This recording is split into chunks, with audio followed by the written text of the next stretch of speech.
신장은 아프다고 외치지 않습니다. 그런데 겨울만 되면 몸에 좋다는 한 그릇의 뜨끈한 국과 채소가 조용히 콩팥을 지치게 만들 수 있습니다. 밤에 두세 번씩 화장실 때문에 깨고 아침엔 눈꺼풀이 굳고 양말 자국이 깊게 남고 다리가 납덩이처럼 무거워졌나요?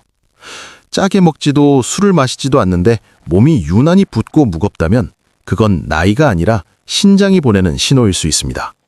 특히 60대 이후엔 같은 음식도 결과가 달라집니다.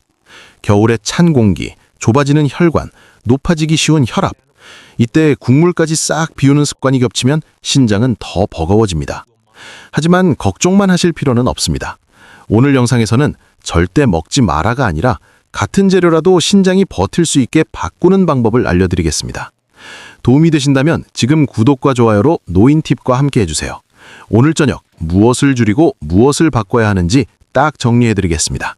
먼저 왜 하필 겨울에, 특히 예순 이후에 같은 채소가 약이 아니라 독처럼 느껴질 수 있느냐부터 정확히 짚고 가겠습니다. 많은 분들이 착각하시는 게 있습니다. 신장은 젊을 때처럼 알아서 다 처리해주는 정수기가 아닙니다. 나이가 들면 누구나 사구체 여과율이 서서히 떨어지고 콩팥 안에 아주 가는 혈관들도 탄력이 줄어듭니다. 쉽게 말해 같은 양의 일을 하더라도 예전보다 더 오래 걸리고 더 쉽게 지칩니다. 문제는 이 변화가 통증으로 알려지지 않는다는 점입니다. 간처럼 신장도 조용히 버티다가 어느 날 검사 수치로 드러나는 경우가 많습니다.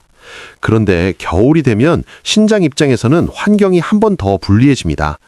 찬바람이 불면 몸은 체온을 지키려고 혈관을 본능적으로 수축시킵니다. 수도관이 추위에 쪼그라들듯 혈관이 좁아지면 혈압이 오르기 쉽고 신장으로 들어가는 혈액량은 줄어들 수 있습니다. 혈액이 줄어들면 필터 역할을 하는 신장은 같은 일을 더 적은 자원으로 해야 합니다. 바로 이때 우리 식탁에는 어떤 음식이 늘어나죠?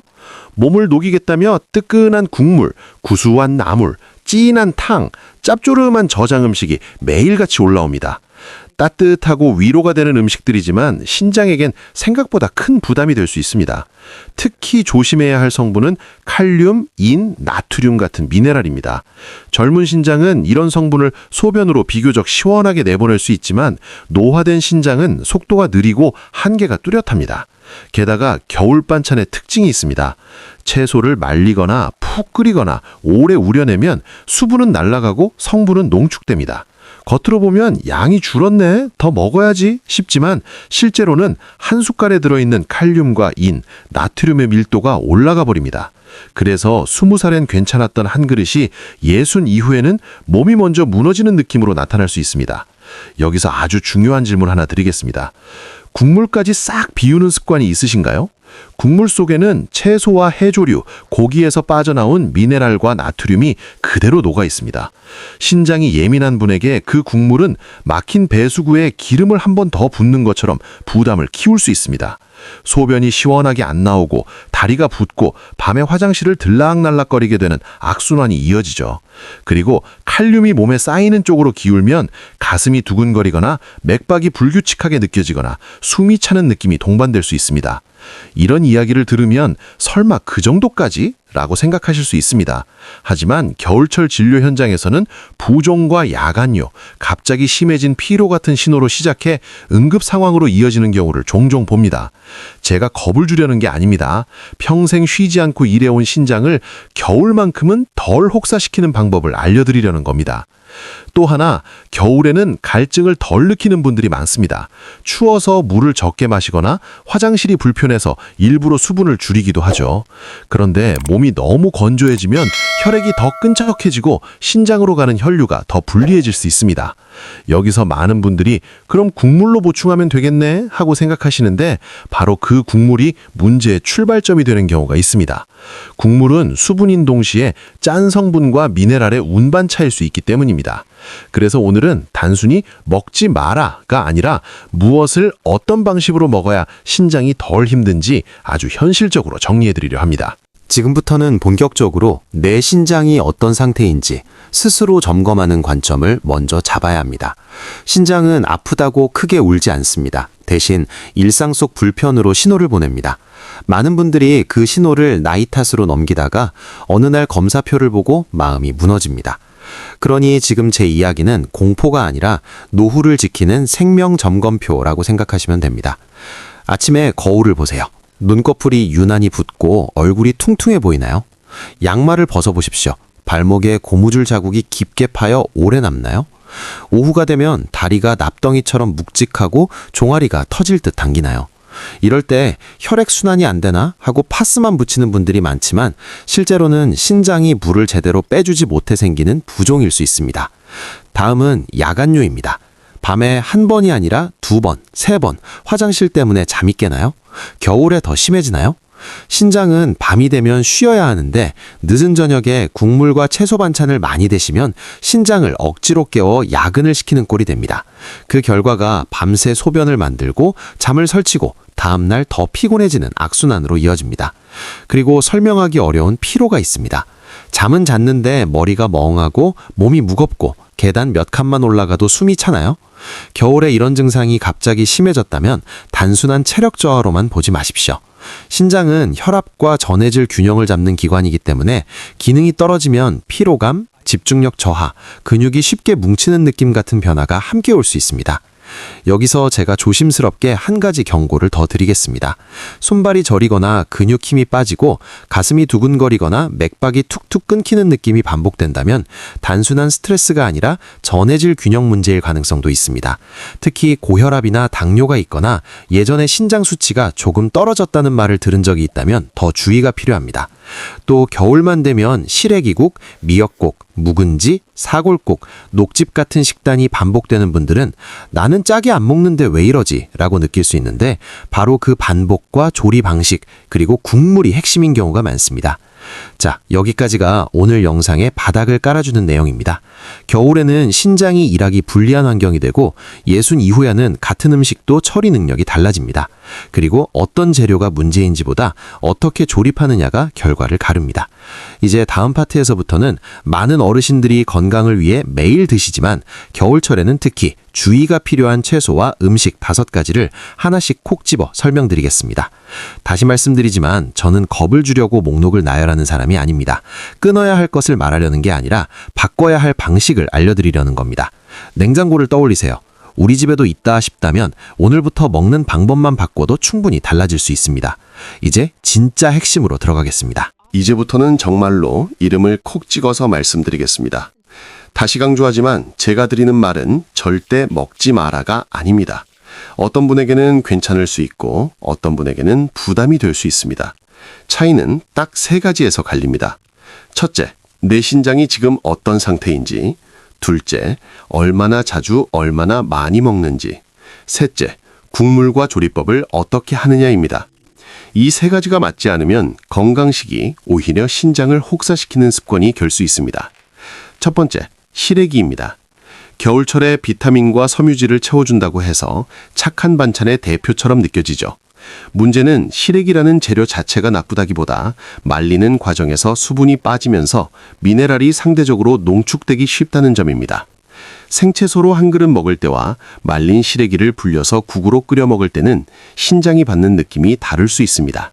특히 시래기국을 진하게 끓이고 국물까지 싹 비우면 채소에서 빠져나온 성분이 국물에 그대로 녹아들어가 몸 안으로 들어옵니다. 신장이 예민한 분들에게는 건더기보다 국물이 더 무거운 경우가 생깁니다. 시래기를 드시고 싶다면 최소한 진하게 우린 국물 습관만큼은 조절하셔야 합니다. 국물은 맛만 보고 남기고 건더기는 양을 줄이고 일주일 내내 반복되는 메뉴가 되지 않게 빈도를 낮추는 것만으로도 부담이 확 달라질 수 있습니다.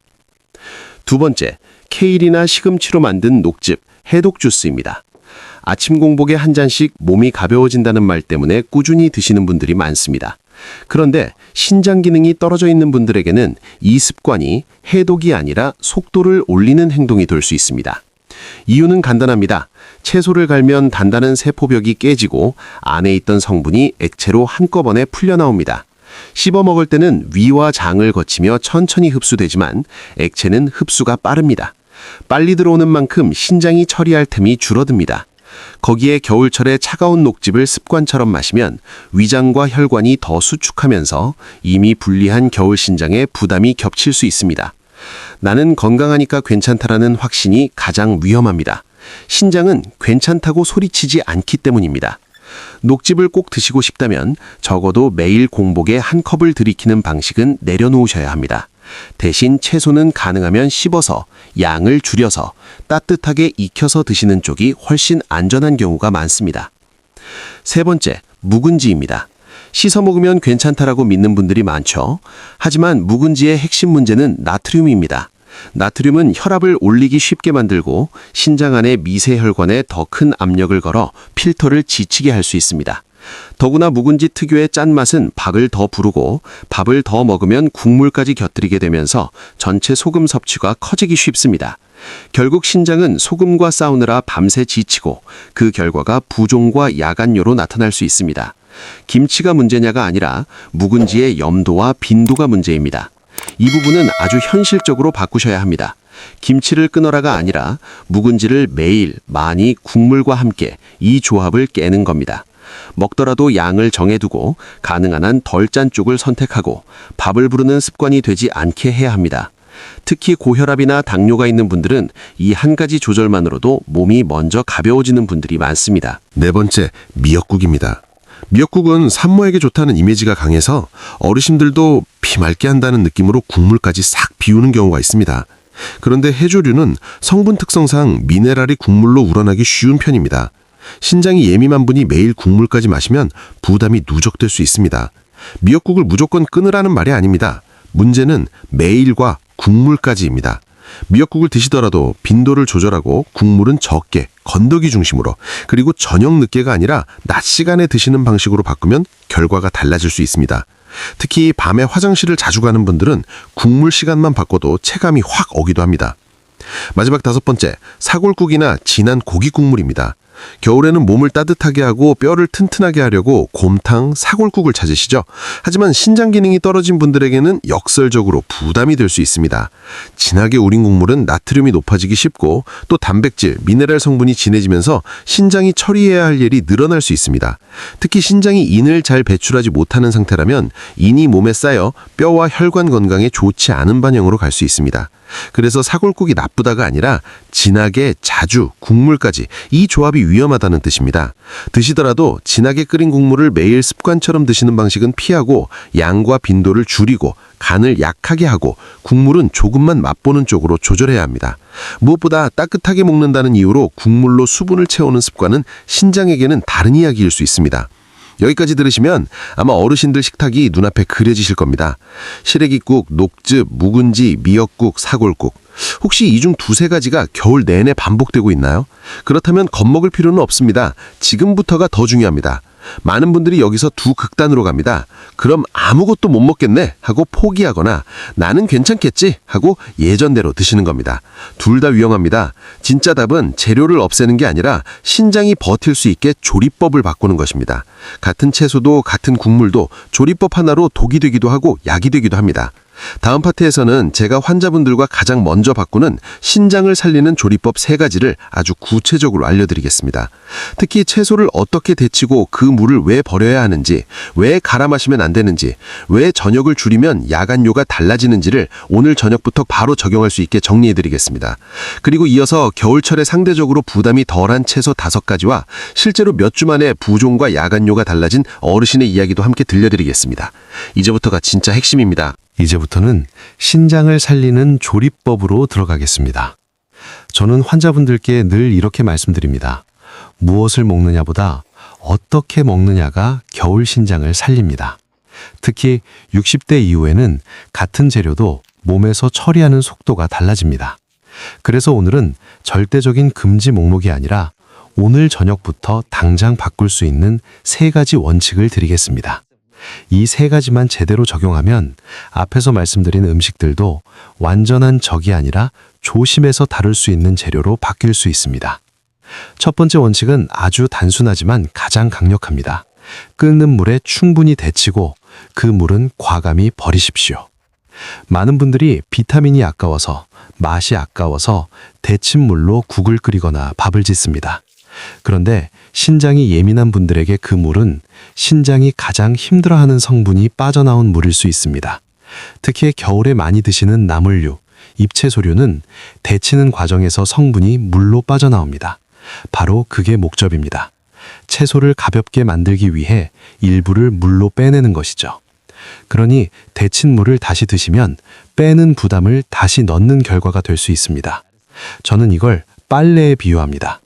빨래를 하고 난 물이 탁해졌다는 건 때가 빠졌다는 뜻인데 그 물을 다시 마실 수는 없지 않습니까?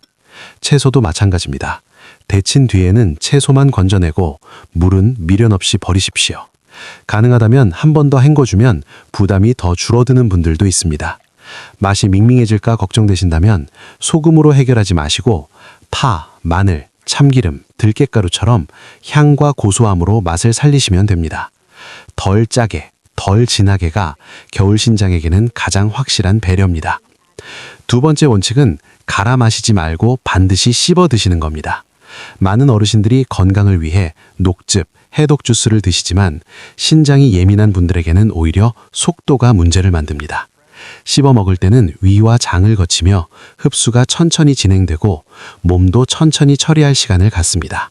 하지만 액체로 한 번에 들어오면 흡수가 빠르고 혈액 속으로 들어오는 속도도 빨라지기 쉽습니다. 신장이 여유 있게 분산해서 처리해야 하는데 한꺼번에 몰리면 감당할 틈이 줄어듭니다. 그래서 저는 이렇게 말씀드립니다. 믹서기는 엘리베이터처럼 한꺼번에 태워 올리는 것이고 씹는 것은 계단처럼 천천히 나눠 올리는 것이다. 신장이 예민한 분에게는 천천히가 생명입니다. 치아가 불편하신 분들은 포기하지 마십시오. 아주 잘게 썰고 부드럽게 익혀서 천천히 씹는 속도로 드시면 됩니다. 중요한 건 갈아서 액체로 들이키는 습관을 내려놓는 것입니다. 세 번째 원칙은 시간입니다. 채소와 국물은 낮에, 저녁에는 최소화하십시오. 이 원칙 하나만 지켜도 야간료가 줄었다고 말씀하시는 분들이 정말 많습니다. 신장은 밤이 되면 쉬어야 합니다. 그런데 늦은 저녁에 국물과 수분 많은 반찬을 듬뿍 드시면 자야 할 신장을 깨워서 밤새 소변을 만들게 합니다. 그러면 잠이 깨고 다음날 더 피곤해지고 또 저녁에 따뜻한 국물과 자극적인 반찬을 찾는 악순환으로 이어집니다. 그래서 채소 반찬은 점심에 충분히 드시고 저녁은 이른 시간에 그리고 양을 줄이십시오. 한 끼 채소 양은 2주먹 크기 안쪽으로 잡아보세요. 채소는 많이 먹을수록 무조건 좋다는 믿음이 젊을 때는 맞았을지 몰라도 60대 이후에는 몸의 처리 능력이 달라질 수 있습니다. 그리고 국물은 단 하나만 기억하십시오. 국물은 맛만 보고 남기는 습관이 신장을 살립니다. 특히 시래기국, 미역국, 사골국처럼 오래 우려낸 국물은 더 그렇습니다. 따뜻하게 먹었다는 만족은 건더기와 향으로 충분히 얻을 수 있습니다. 국물까지 비우는 습관은 겨울 신장에게는 매일 반복되는 부담이 될 수 있습니다. 자, 여기까지가 3가지 조리법입니다. 데치고 물 버리기, 갈아 마시지 않고 씹기, 낮에 먹고 저녁 줄이기. 이 3가지를 기억하시면 이제부터는 겁주는 목록이 아니라 오늘 장바구니에 담아도 되는 상대적으로 부담이 덜한 채소 5가지를 말씀드릴 수 있습니다. 단, 한 가지를 꼭 전제로 합니다. 신장 기능이 많이 떨어진 분, 투석 중인 분, 또는 의료진에게 칼륨, 인, 수분 제한을 강하게 지시받은 분은 기준이 더 엄격할 수 있습니다. 그런 경우에는 오늘 원칙을 참고하시되 담당 의사나 영양사 지침을 우선으로 하셔야 안전합니다. 저는 지금 대부분의 60대 이상이 겨울에 실천할 수 있는 현실적인 방향을 말씀드리는 것입니다. 첫 번째는 겨울무입니다. 겨울무는 소화가 잘 되도록 도와주고 부담스럽지 않게 식탁을 정리해주는 재료로 쓰기 좋습니다. 저는 무를 생으로 많이 드시기보다 얇게 썰어 살짝 데친 뒤 들깨가루를 조금 넣어 부드럽게 드시는 방식을 권합니다. 국물은 많이 마시지 말고 건더기 위주로 드십시오. 두 번째는 애호박입니다. 애호박은 부드럽고 조리하기 쉽고 과하게 짜지 않게 만들어도 맛을 낼 수 있습니다. 얇게 썰어 살짝 볶거나 끓는 물에 잠깐 데쳐서 무치듯 드시면 부담이 덜합니다. 간은 소금으로 세게 하지 마시고 파와 마늘, 참기름으로 향을 살리면 충분합니다. 세 번째는 가지입니다. 가지는 찜기에 쪄서 찢은 다음 가볍게 무쳐 드시면 좋습니다. 중요한 건 가지를 말려서 차처럼 농축해 드시는 방식은 신장이 예민한 분들에게는 부담이 될 수 있으니 촉촉한 상태로 조리해서 드시는 쪽을 권합니다. 네 번째는 얼갈이 배추입니다.